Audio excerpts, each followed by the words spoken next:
Okay, YouTube, so we have our 91% alcohol. We have our lace closure, lace still intact.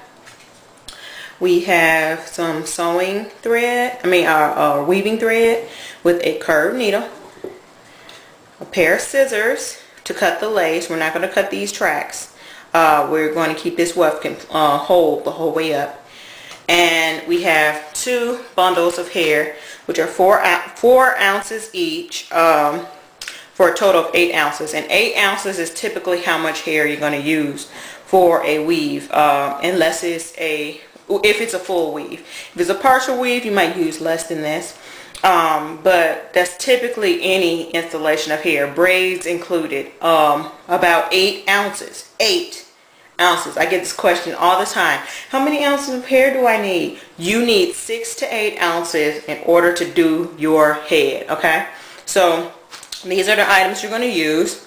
We're actually going to, let me put this up here so we'll cut the hair.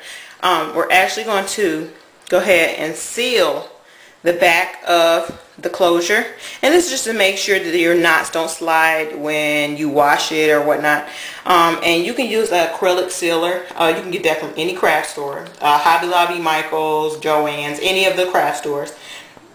And basically what you're going to do is you're just going to spray it on the piece, let it dry, and then spray it again. So I actually got my spray now. Let me scoot this over. And so I'm just going to spray on the back.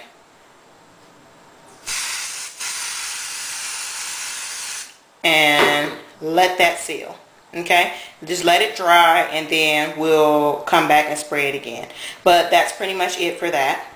After it dries, we're going to go ahead and cut the lace, and I'm going to leave about 1 centimeter of lace on here, and if I need to cut it more later I will, but I'm just doing that to be on the safe side. A lot of times you cut the lace like back as far as possible, and then you go to manipulate it and it rips. So it's easier to cut the lace as least as possible, and then if you need to cut more you can, and it's less manipulation and less chances of you ripping or tearing your lace. You can repair lace, and I'll be happy to show you guys how to repair lace.